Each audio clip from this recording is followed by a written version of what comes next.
Usually, looking at a map of the world gives you this illusion of permanence. Right, yeah. You see those thick, solid lines separating countries. Exactly. And it's just so easy to assume those borders represent this, like, impenetrable wall of sovereignty. I mean, that concept is really the foundational bedrock of modern geopolitics. The whole international system operates on the mutual agreement that governments cannot simply, cross borders and extract people they want to put on trial. Right. The general understanding is that if you're a head of state sitting inside your own capital city, surrounded by your own military, you are effectively untouchable. Yeah, totally untouchable until you aren't. Exactly, because then you wake up in January 2026, and suddenly that map looks like it was drawn in pencil. It really does. A sitting foreign leader, Nicolás Maduro, and his wife, Cilia Flores, were captured in their own capital city of Caracas by U.S. military forces and flown straight to a federal detention center in Brooklyn. Which is just wild to think about. It forces us to completely reevaluate the geopolitical rules we've basically taken for granted for decades. And that is exactly what we are plunging you into today. We have a massive stack of sources for this deep dive. We do. We're looking at ground zero reporting from CBS News detailing the raid itself, plus some historical and legal analysis from the Council on Foreign Relations. Right, along with regional leadership data from a Congressional Research Service report and comprehensive global reaction logs from Wikipedia. So our mission for you today is to understand exactly how this unprecedented military extraction mechanically went down, the surprisingly shaky legal foundation it stands on, and the global shockwaves it has already triggered. Because this event touches on some of the most sensitive nerves in global politics, from military intervention to international drug trafficking, we need to be incredibly clear about our approach to this material. Yeah, absolutely. The stakes here are high. So before we get into it, we have to state this clearly for you. We are not taking any sides here, left-wing or right-wing. Our only goal is to impartially report the content provided in these sources and help you understand the ideas and facts they contain without endorsing any specific political viewpoint or action. Well said. So with the stakes set, we really need to look at the timeline. Okay, let's unpack this, because to truly grasp the global fallout, you first have to understand the sheer scale and the audacity of the raid itself. Right. We're going back to the night of January 3, 2026, Operation Absolute Resolve. The logistics of this operation are, they're frankly difficult to overstate. We're talking about 200 U.S. personnel, primarily Delta Force, operating covertly right in downtown Caracas. And the intelligence groundwork leading up to that night was massive. Oh, massive. According to the sources, the CIA planted a mole inside Maduro's inner circle back in August of the previous year. Wow, August. So they were inside for months. Exactly. And that human intelligence was critical because it gave them the exact layout of the compound, the guard rotations, and, the blind spots in the security systems. And they actually used that intelligence to build a physical replica of Maduro's compound. Yeah, it's crazy. U.S. forces rehearsed the breach for months. Yeah. General Dan Kane, chairman of the Joint Chiefs of Staff, emphasized that the operation was built on intense mechanical repetition. Right, they rehearsed over and over again to ensure they could execute the raid purely on muscle memory. Which is how they achieved the element of surprise. But they didn't just fly in, did they? No, not at all. They utilized advanced electronic warfare platforms to basically blind the Venezuelan early warning radar systems just as the raid began. Which explains that insane timeline Defense Secretary Pete Hegseth shared. Right, the 3 minutes. Yeah. He noted that Maduro had only 3 minutes of warning before U.S. forces breached his compound. Hegseth said, and I quote, "Nicolás Maduro got to meet some great Americans wearing night vision goggles." It's such a striking visual. And apparently, just moments before the doors were breached, Cilia Flores, Maduro's wife, reportedly said, "I think I hear aircraft outside." 3 minutes. That is all the time a sitting head of state had to react. It sounds like a movie, Yeah. honestly. But we have to pull back from the cinematic framing, right? Because the execution was not this clean, sanitized extraction. No, not at all. The reality on the ground was intensely violent. It was incredibly chaotic. Yeah, the reports mention that U.S. fighter jets and bombers actively struck Venezuelan air defenses just to clear a path for the extraction teams. Right, and a U.S. helicopter took heavy fire and was badly hit. U.S. soldiers were injured. And the death toll was really significant. Dozens of Venezuelans were killed, alongside 32 Cuban citizens who were acting as Maduro's personal security detail. Yeah, 32 Cubans. Wait, so the U.S. drops bombs, engages in heavy firefights, dozens of people die in a sovereign capital, How does the U.S. justify that without issuing a formal declaration of war? Well, so the U.S. explicitly avoided framing this as a military conflict. Instead, they justified Operation Absolute Resolve as a domestic law enforcement measure. A law enforcement measure. Yeah. They categorized the entire military invasion simply as the execution of a 2020 federal arrest warrant for narco-terrorism. So they basically treated a 200-man Delta Force team and bomber jets like a heavily armed local SWAT team serving a bench warrant. Exactly. And that legal framing transports us directly from the battlefield in Caracas right into the American judicial system. Maduro and Flores are now sitting in a federal detention center in Brooklyn. Right, and both of them pleaded not guilty. Yeah, and the physical toll of the raid is well documented. Flores reportedly suffered fractured ribs during the capture. But the legal battle they are facing is just surreal, starting with the basic logistics of how they are going to pay for their defense. Right, the financial squeeze is total. The Department of Justice seized roughly $700 million in assets linked to Maduro. $700 million. Wow! Yeah, that includes luxury homes in Florida, private jets, and a mansion in the Dominican Republic. So Maduro's lawyer, Barry Pollack, argued in court that his client literally cannot pay his legal fees because of U.S. sanctions. Wait, how does that work mechanically? Does the government just freeze his bank accounts? Well, the U.S. Treasury controls what are known as OFAC licenses, which dictate who can do business with sanctioned entities. Okay. They briefly granted an exemption that would have allowed the Venezuelan government to wire money to pay for Maduro's defense, but they revoked it just hours later. You're kidding. Yeah. So you have a foreign leader captured by the military whose home government is legally barred by his captors from paying his attorneys. Exactly. It's a massive bind, and the financial stakes surrounding this case have actually been escalating for years. Oh, right, the bounties. Yeah. The U.S. originally offered a $15 million reward for information leading to his arrest back in 2020. Then it went to $25 million. And finally, in August 2025, Attorney General Pam Bondi doubled it to a record-breaking $50 million. Which is the highest bounty the U.S. has ever placed on a foreign head of state. It was basically a massive psychological pressure campaign, placing a higher price on him than the leaders of the deadliest international cartels. But the bounty was quietly revoked upon his capture. Right, because the extraction was a U.S. military operation rather than like a civilian tip-off. Right, nobody gets the $50 million. Here's where it gets really interesting, though. They spend years offering up to $50 million. They plan a massive military raid. They bring him to New York to face these 2020 narco-terrorism and cocaine importation charges. Yeah. But behind closed doors, prosecutors are reportedly worried the case is too weak to hold up in court. Right, which is wild. Oh, wait, so the U.S. pulls off this massive, unprecedented military operation based on drug charges, but now they're worried the case is too weak. It sounds like prosecutors are throwing spaghetti at the wall in Miami just in case. What's fascinating here is the disconnect between the public justification for the raid and the private reality of the courtroom.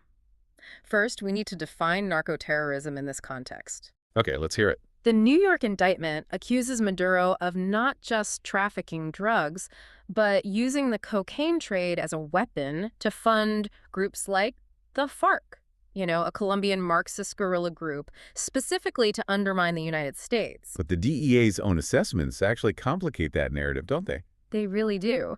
Analysts and the Drug Enforcement Administration have noted that the vast majority of cocaine entering the U.S.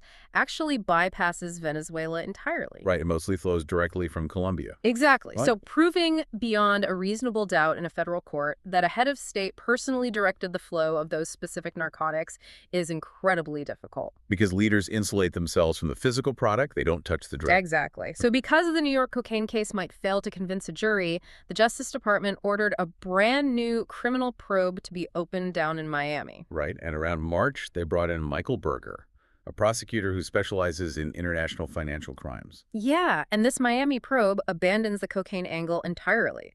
It focuses purely on money laundering. Targeting Alex Saab, right, a close associate of Maduro. Right. And Saab was actually deported to the U.S. previously, pardoned by President Biden in a prisoner swap in 2023, and has now been newly indicted. And the focus of this new probe is a Venezuelan public welfare food program known as CLAP. Yeah, Because international prosecutions often pivot to financial crimes for a very simple reason. Mm. Money leaves a permanent paper trail. Right. The allegation is that individuals tied to the administration use the CLAP food program to launder money by massively overcharging for imported food and then skimming the difference through shell companies. Wow. So while the military invasion was sold to the world on the premise of stopping a narco-terrorist, the actual legal strategy to keep him in a U.S. prison relies on the much less cinematic crime of financial fraud. Exactly. It is the ultimate Al Capone tax evasion strategy just applied on a geopolitical scale. If you can't prove the violent crime, you follow the accounting errors. So if the domestic criminal case is this fragile, it forces us to look at the massive legal leap the U.S. took internationally. Like, how on earth does the U.S. justify the legality of dropping special forces into a foreign country without permission? Well, a Council on Foreign Relations analysis points us back to the ghost of Manuel Noriega. Aha! Right, Panama. Yeah, in 1989, the U.S. launched Operation Just Cause, invading Panama with 14,000 troops to oust Noriega, who was also facing U.S. federal drug charges. And he was captured, brought to the U.S., and convicted. Exactly. That set the modern precedent for extracting a foreign leader for domestic criminal prosecution. But wait, the U.S. and Venezuela actually have a bilateral extradition treaty, don't they? They do, yeah. But obviously you can't use an extradition treaty when the person you want to extradite is the one in charge of the country. Yeah, he's not going to extradite himself. Right. And customary international law is exceptionally clear about territorial sovereignty. You cannot enter another country to execute an arrest warrant without the host government's permission. So to bypass that restriction, the U.S. relied on a highly controversial interpretation of the United Nations Charter, specifically Article 51. Right. Remind us, what does Article 51 actually say? Article 51 guarantees a nation's inherent right to self-defense if an armed attack occurs against them. Wait, they are treating cartel pipelines like intercontinental ballistic missiles? How does a drug smuggling route qualify as an armed attack under the UN Charter? That is the crucial legal leap. U.S. officials framed the influx of drugs first from Panama in the 80s and now from Venezuela, not just as transnational criminal activity, but as a literal act of aggression equivalent to a military strike against the United States. If we consider drug trafficking an armed attack that justifies a military invasion, aren't we just redefining the word war? Pretty much, yeah. Doesn't this open a massive Pandora's box for how countries interact? It's like disabling the firewall on a global network to catch one single hacker. You've now left the entire system defenseless against anyone else who wants to intrude. I completely agree. If we connect this to the bigger picture, the danger is entirely about precedent. Legal scholars, like David J. Sheffer from the CFR, point out that this deeply distorts the foundational tenets of international law, specifically necessity and proportionality. How so? Well, necessity asks if there is any nonviolent alternative to resolve the issue, and proportionality asks if the military force used matched the threat. Sheffer argues the U.S. stripped those tenets away to suit a political agenda. Because if any domestic crime that crosses a border can be labeled an armed attack. Exactly. If the U.S. can use a domestic criminal indictment to justify a military invasion, what's stopping Russia or China from using the exact same logic to grab dissidents or leaders they don't like, claiming self-defense? Right. They could claim they're defending against economic terrorism or cultural aggression. It effectively replaces international law with the law of the strongest military. It really does. And because that legal precedent is so dangerous, the world has not reacted to Maduro's capture with a single unified voice. We are looking at a deeply divided global community. The polarization is stark. On one side, the global south fiercely condemned the strike. Right, leaders like Brazil's President Lula da Silva, Mexico's Claudia Sheinbaum, plus the governments of China, Russia, and various African nations acting through the African Union. Yeah, they are looking at this strictly through the lens of sovereignty. Brazil even called it an extremely dangerous precedent. And the historical context here is vital to understand their reaction. For many nations in Latin America, the concept of U.S. intervention is not like an abstract legal theory. No, it's a very real trauma. The history of the Cold War, where foreign powers actively funded coups and military interventions to overthrow governments in the region. Exactly. To them, this raid looks like a return to an era where their borders meant nothing. But on the other side of the spectrum, many Western nations and U.S. allies are essentially cheering the outcome. Yeah, Argentina's Javier Milei posted celebratory messages. Israel commended the operation.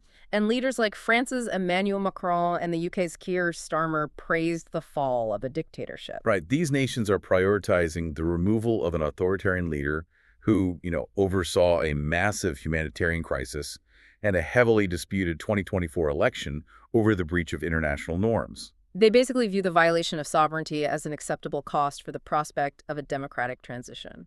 But that tension is creating bizarre internal political splits within those very allied countries. Oh, absolutely. Like in the UK, Prime Minister Starmer supported the removal, but the Green Party strongly condemned it as an illegal strike. And in France, the divide was even sharper. Macron praised the end of the dictatorship, while the opposition leader Jean-Luc Mélenchon pushed back hard, stating there is no such thing as a good invasion. It forces every politician to reconcile two deeply held but currently conflicting principles: the defense of human rights and the strict adherence to the rule of law. Yeah. And while the world debates the philosophy of intervention, the reality on the ground in South America is just chaotic.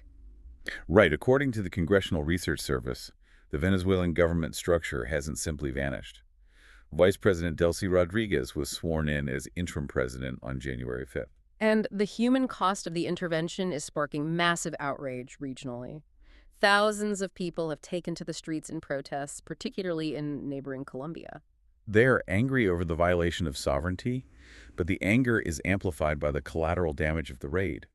There were civilian casualties, including the death of a Colombian citizen, Johanna Rodriguez, during the U.S. bomber strikes. Right, and Colombian President Gustavo Petro has harshly condemned the aggression and called for an emergency UN Security Council meeting. So what does this all mean for the listener? You've got half the world cheering for justice and the other half terrified of a new law of the jungle. How does a normal person make sense of a situation where both sides are technically right? It is the defining tension of modern geopolitics. We are watching the collision of two absolute imperatives. On one hand, there is a deep global desire to hold corrupt, authoritarian leaders accountable for transnational crimes. Right. Nobody wants dictators to operate with impunity. Exactly. But the entire international system relies on respecting territorial sovereignty. That rule, that you cannot invade your neighbor, is the primary mechanism keeping the world from descending into constant war. So when you break the latter to achieve the former, you create a vacuum. Yes. And into that vacuum steps whoever possesses the most military power. It is a profound shift. I mean, we've traced the timeline from a stealthy 3-minute Delta Force raid in the dead of night, where a head of state hears aircraft outside his window, to a frantic scramble by prosecutors in Miami trying to find an accounting error to make the charges stick. Yeah, and we examined how the ghost of Manuel Noriega was summoned to provide a legal loophole, basically stretching the definition of UN Article 51 in self-defense way beyond its original intent. We're watching a deeply divided global community react. While inside Venezuela, Delcy Rodriguez takes the oath of office amidst protests and regional uncertainty. It is a sequence of events that fundamentally alters how nations will interact moving forward. It truly demonstrates that international laws might only be binding as long as superpowers agree to be bound by them. Which leaves you with a final, lingering thought to consider. If a powerful nation can now legally redefine self-defense to extract a foreign leader for domestic crimes like drug trafficking, what happens in the near future when a rival superpower decides to adopt that exact same playbook? It's a scary thought. Imagine a scenario where a foreign nation issues a domestic arrest warrant for a Western CEO or Western politician, accusing them of environmental sabotage or economic terrorism. What happens when they send their own special forces across our borders to extract them, claiming they are simply acting in self-defense? The precedent has been set. Who will be the next to use it? Once that firewall is disabled, you cannot easily turn it back on. Thank you for joining us on this deep dive. The headlines might give you the who and the what. But as we've explored today, understanding the mechanisms behind those headlines reveals a much more complex reality. Keep questioning the lines on the map, and we'll catch you next time.